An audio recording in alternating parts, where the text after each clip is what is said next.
ሰላም ጤና ይስጥልኝ ክቡራትና ክቡራን አድማጭ ተመልካቾቻችን ለዕለቱ ያዝናቸውን ዜናዎች ወደ እናንተ እናደርሳለን። በቅድሚያም አርዕስተ ዜና። በደቡብ ጎንደር የምርጫ ካርድ ውሰዱ በሚል የአገዛዙ ኃይል በነዋሪዎች ላይ ጫና የታከለበት ጥሪ ማድረጉን ተከትሎ በፋኖ ኃይሎችና በአገዛዙ ኃይሎች መካከል ውጊያ ከተከፈተ በኋላ ቁጥራቸው በርካታ የሆኑ ሰዎች መገደላቸውን ዓለም አቀፍ የመገናኛ ብዙሃን እየዘገቡ ይገኛሉ።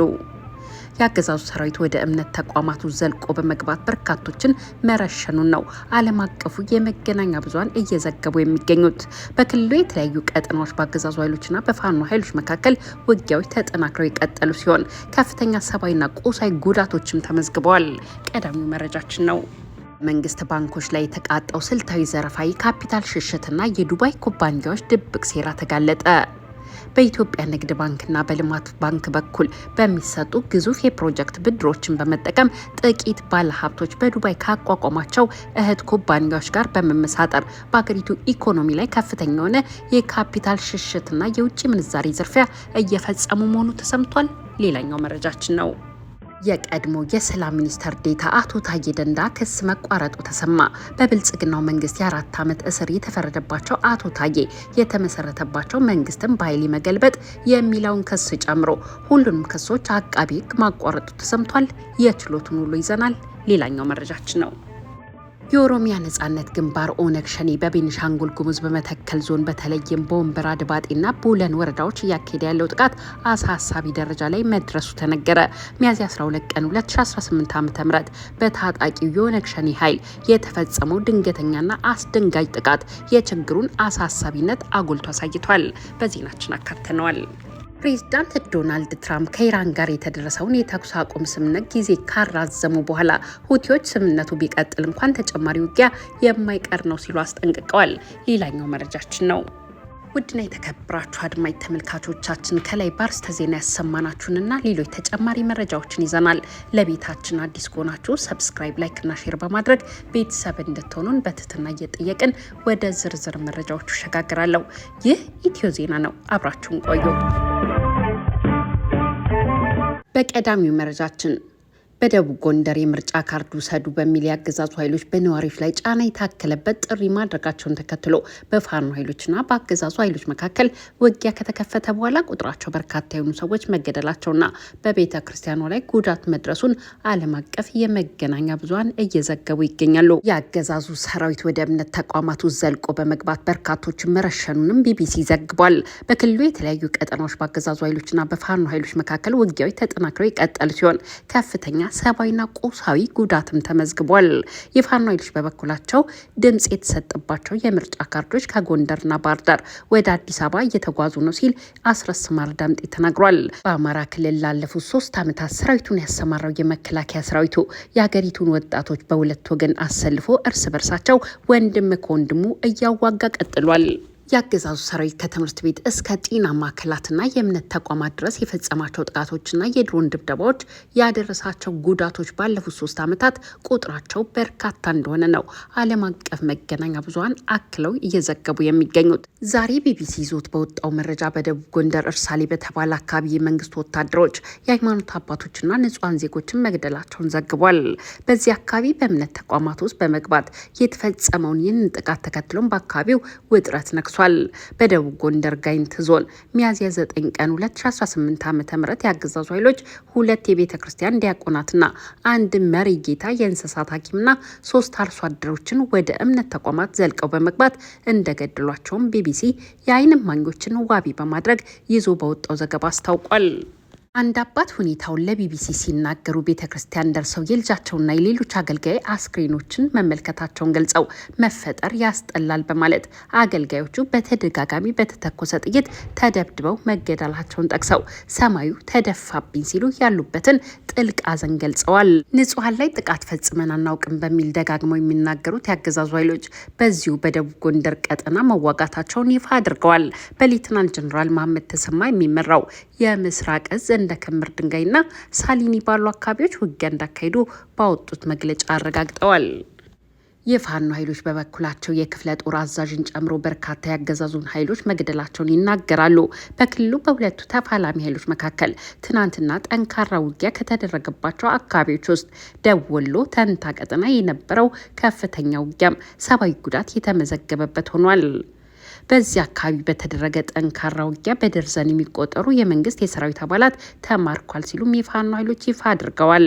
በሁለቱ ተፋላሚ ኃይሎች መካከል የሚደረጉ ውጊያዎች ይፋ እየተደረጉ በሚገኝበት በዚህ ሰዓት አገዛዙና የአገዛዙ ሹማምንት ደግሞ ጽንፈኛው የፋኖ ኃይል ባሳረፍንበት ምትና ባከናወናቸው ልዩ ልዩ ኦፕሬሽኖች ሳቢያ በክልሉ ሰላም ሰፍኗል። ህዝቡም በኮሪደር ልማቱ መብራቶች በመደሰት ምሽቱን እየወጣ አየር እየበላ ነው፣ ጊዜውም የምርጫ ነው ሲሉ ይደመጣሉ።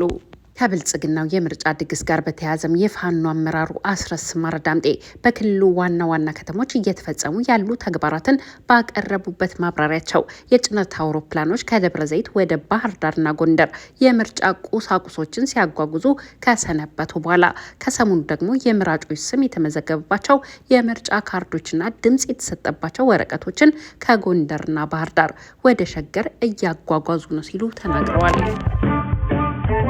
በሌላ መረጃ በመንግስት ባንኮች ላይ የተቃጣው ስልታዊ ዘረፋ፣ የካፒታል ሽሽትና የዱባይ ኩባንያዎች ድብቅ ሴራ ተጋልጧል። በኢትዮጵያ ንግድ ባንክና በልማት ባንክ በኩል የሚሰጡ ግዙፍ የፕሮጀክት ብድሮችን በመጠቀም ጥቂት ባለሀብቶች በዱባይ ካቋቋሟቸው እህት ኩባንያዎች ጋር በመመሳጠር በሀገሪቱ ኢኮኖሚ ላይ ከፍተኛ የሆነ የካፒታል ሽሽትና የውጭ ምንዛሬ ዘረፋ እየፈጸሙ መሆኑ ተሰምቷል። በተገኘው መረጃና የፋይናንስ ባለሙያዎች ትንታኔ መሰረት የስልታዊ የኢኮኖሚ አሻጥር የሀገሪቱን የባንክ ስርዓትና ወሰን የውጭ ምንዛሪ ክምችት ክፉኛ እያደቀቀ ይገኛል። አገር በቀል ባለሀብቶቹ የኢንዱስትሪ ማሽነሪዎችን ከቻይና ወይንም ከሌሎች ሀገራት ለማስገባት የባንክ ብድር ሲጠይቁ በቀጥታ ከአምራች ድርጅቱ ጋር ከመገበያየት ይልቅ ዱባይ ላይ በቤተሰቦቻቸው ወይም በራሳቸው ስም ወደ አቋቋሙት ኩባንያ ትዕዛዙን ያስተላልፋሉ። ለምሳሌ ፋብሪካ ማሽኑ የሚገዛው በ5 ቢሊዮን ብር በውጭ ምንዛሪ ሆኖ ሳለ ዱባይ ላይ ያለው የራሳቸው ኩባንያ የ7 ቢሊዮን ብር የተጋነነ የውሸት ፕሮፎርማ ለኢትዮጵያ ባንኮች ያቀርባል። መንግስት ባንኮችም ለዚህ ፕሮፎርማ ይሁንታ ሰጥተው ብድሩን ሲያጸድቁ ባለሀብቶቹ 5 ቢሊዮን ብር ለማሽኑ ከፍለው ቀሪውን 2 ቢሊዮን ብር ያለምንም ድካም በዱባይ አካውንታቸው ያስቀራሉ። የአካሄድ ማሽኑ ወደ ሀገር ውስጥ ቢገባም የባንኮቹ የብድር መጠን ያለ አግባብ በማሟጠጥና ባንኮች የማይመለስ ብድር ማጥ ውስጥ እንዲገቡ በማድረግ የህዝብን ገንዘብ ለግለሰቦች ህገወጥ ብልጽግና እንዲውል እያደረገ ነው። ወንጀሉ በብድር ማጭበርበር ብቻ አያበቃም። በእነዚሁ ዱባይ ላይ ባሉ የራሳቸው ኩባንያዎች በኩል የገቢና ወጪ ንግድ ከፍተኛ ማጭበርበር ይፈጽማሉ። የሀገሪቱን ምርቶች ወደ ውጭ ሲልኩ ለዓለም አቀፍ ገበያ በቀጥታ ከመሸጥ ይልቅ ዱባይ ላለው የራሳቸው ድርጅት በዝቅተኛ ዋጋ ይሸጣሉ። ያ ድርጅት ደግሞ ለዓለሙ ገበያ በትክክለኛው ከፍተኛ ዋጋ በመሸጥ በመሀል ያለውን የዶላር ልዩነት አገር ውስጥ ገቢ እንዳይሆን እዛው ያከማቹታል። ተቃራኒው ወደ ሀገር ውስጥ እቃ ሲያስገቡ የእቃውን ዋጋ አጋነው ለብሔራዊ ባንክ በማቅረብ ሀገሪቱ ያላትን አነስተኛ የውጭ ምንዛሬ ወደ ራሳቸው ካዝና ያሸሻሉ። ሀገሪቱ በከፍተኛ የውጭ ምንዛሬ እጥረት በምትሰቃይበትና ፋብሪካዎች ግብዓት አጥተው በሚዘጉበት በዚህ ወቅት ይህ ድርጊት በኢኮኖሚው ላይ የሚፈጸም ከፍተኛ ክህደት መሆኑን የኢኮኖሚ ባለሙያዎች ይገልጻሉ። የፋይናንስና ደህንነት መረጃ ማዕከል ይህንን የካፒታል ሽሽትና የገንዘብ ማሸሻ ወንጀል ደርሶበት ክትትል እያደረገ መሆኑ የተገለጸ ቢሆንም የድርጊቱ ስፋትና ለረጅም ጊዜ መቆየት ግን ለብሔራዊ ባንክና የጉምሩክ ኮሚሽን የቁጥጥር ደካማነትን ቁልጭ አድርጎ ያሳየ ሆኗል። ከዚህ ባሻገር እንዲህ አይነት ውስብስብ የፋይናንስ ወንጀል ያለ ውስጥ አዋቂ የባንክ አመራሮችና የብድር ገምጋሚዎች ትብብር ሊፈጸም እንደማይችል ይታወቃል። ለሀገር ልማትና ለስራ መዋል የነበረበት በቢሊዮኖች የሚቆጠር የህዝብ ሀብት በዘመድ ትስስር በተቋቋሙ የዱባይ የአየር ላይ ኩባንያዎች እየተመነዘረ መሆኑን መንግስት የፋይናንስ ሴክተሮች ላይ ያለውን ጥብቅ ፍተሻና አጥፊዎችን ከነ ተባባሪዎች ለህግ ሊያቀርብ እንደሚገባ የሚያሳይና የሚያስጠነቅቅ ወቅታዊና አሳሳቢ ጉዳይ ነው ሲል የዜና ምንጫችን ዘግቧል። ሌላ መረጃ የቀድሞ የሰላም ሚኒስትር ዴኤታ አቶ ታዬ ደንዳ ክስ መቋረጡ ተሰማ። በብልጽግናው መንግስት የ4 ዓመት እስር የተፈረደባቸው አቶ ታዬ የተመሰረተባቸው መንግስትን በኃይል የመገልበጥ የሚለውን ክስ ጨምሮ ሁሉንም ክሶች አቃቢ ህግ ማቋረጡ ተሰምቷል። የፌዴራሉ አቃቢ ሕግ በቀድሞ የሰላም ሚኒስተር ዴኤታ አቶ ታዬ ደንዳ ላይ የመሰረታቸውን 3 አዳዲስ ክሶች ባልታወቀ ምክንያት ማቋረጡን ነው የዜና ምንጫችን ዋዜማ የዘገበችው። ታዬ በቀረበባቸው መንግስትን በኃይል ለመጣል ግዙፋዊ መሰናዶ የማድረግ የሀገር መከላከያ ሰራዊት ላይ ሐሰተኛና አደናጋሪ መረጃዎችን ማሰራጨትና መንግስትን ስም ማጥፋት በሚሉ 3 ተደራራቢ ክሶች ላይ ባቀረቡት ይግባኝ ላይ ውሳኔ ለመስጠት የፌዴራሉ ጠቅላይ ፍርድ ቤት ዛሬ ቀጠሮ ሰጥቶ ነበረ። ሆኖም አቃቤ ሕግ ክሶቹን ያቋረጠበት ምክንያት በዛሬው ዕለት አልተገለጸም።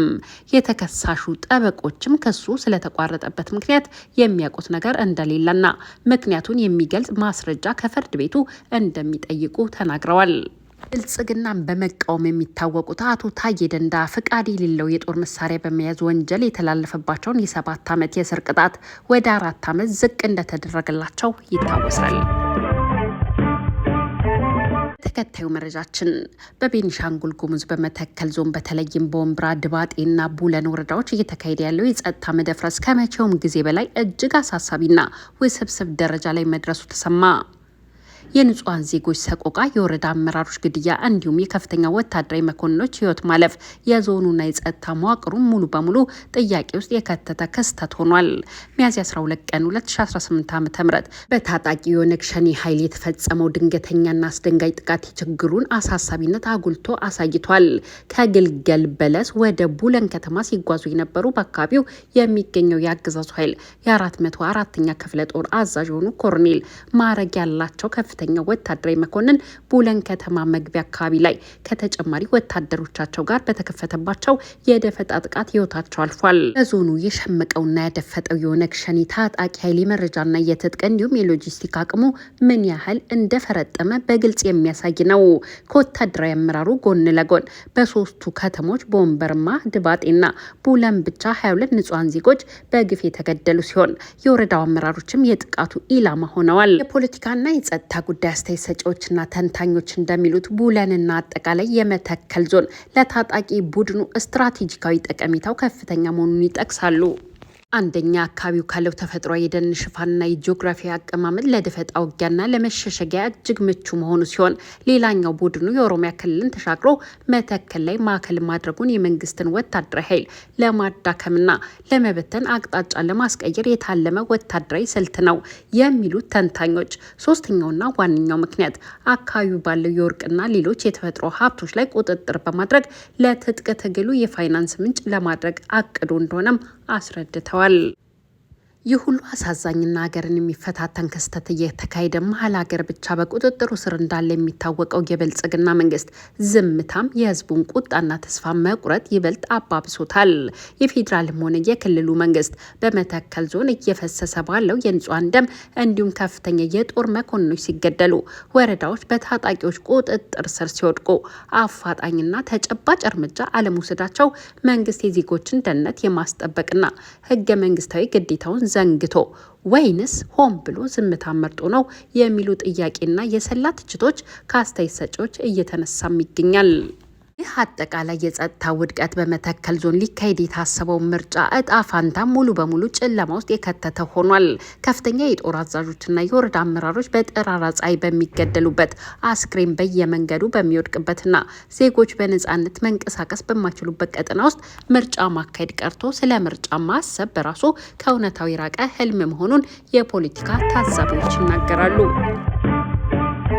የአሜሪካው ፕሬዝዳንት ከኢራን ጋር የተደረሰውን የተኩስ አቁም ስምምነት ማራዘማቸውን በተናገሩበት ሰዓት ሁቲዎች ስምምነቱ ቢቀጥል እንኳን ተጨማሪ ውጊያ የማይቀር ነው ሲሉ አስጠንቅቀዋል።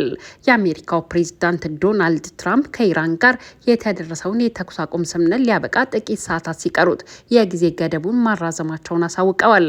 ይሁን እንጂ አሜሪካ ወደ ኢራን ወደቦች በሚገቡና በሚወጡ መርከቦች ላይ የጣለችውን የባህር ላይ ከበባ እንደምትቀጥል ገልጸዋል። ፕሬዚዳንት ትራምፕ በትሩዝ ሶሻል ገጻቸው ባሰፈሩት መልእክት ውሳኔው የተላለፈው የፓኪስታን የጦር አዛዥ አሲም ሙኒር እና ጠቅላይ ሚኒስትር ሻህባዝ ሸሪፍ ባቀረቡት ጥያቄ መሰረት መሆኑን ገልጸዋል። ጥያቄው የቀረበው የኢራን አመራሮች ለድርድር የሚሆን የጋራ ምክረ ሀሳብ ይዘው እንዲቀርቡ ጊዜ ለመስጠት ታስቦ እንደሆነም ጽፈዋል። ፕሬዚዳንት ትራምፕ የአሜሪካ ጦር ከበባውን የማስፈጸም ተግባሩን እንደሚቀጥል፣ ለማንኛውም ተጨማሪ እርምጃ ዝግጁ መሆኑን ገልጸዋል። የተኩስ አቁም ግን ድርድሩ እስኪጠናቀቅ ድረስ ጸንቶ እንደሚቆይም ጽፈዋል። ቴህራን በበኩሏ አሁን ባለው ሁኔታ በድርድር ላይ ለመሳተፍ ፈቃደኛ አለመሆኗን አስታውቃለች። ኢራኑ የውጭ ጉዳይ ሚኒስትር አባስ አርጋቺ በኤክስ ገጻቸው ባሰፈሩት መልእክት በኢራን ወደቦች ላይ የተጣለው ከበባ የጦርነት ተግባርና የተኩስ አቁም ስምምነቱን የሚጥስ ነው ሲሉ ገልጸውታል። አክለውም ኢራን አሜሪካ የምትከተለውን የማስገደድ እርምጃ እንደምትከላከልም አስጠንቅቀዋል። ውድና የተከበራችሁ አድማጭ ተመልካቾቻችን እኛም ለሰዓቱ ያዝናቸው መረጃዎች እነዚህን ይመስሉ ነበረ። ወዳችሁና ፈቅዳችሁ ስላዳመጣችሁን አብራችሁን ስለነበራችሁ ከልብ አመሰግናለሁ። ለቤታችን አዲስ ከሆናችሁ ሰብስክራይብ፣ ላይክና ሼር በማድረግ ቤተሰብ እንድትሆኑን በትህትና በመጠየቅ እሰናበታለሁ። ሰላም ለኢትዮጵያ፣ ሰላም ለሰው ልጆች ሁሉ ይሁን። ቸር ያሰማን። ሻሎም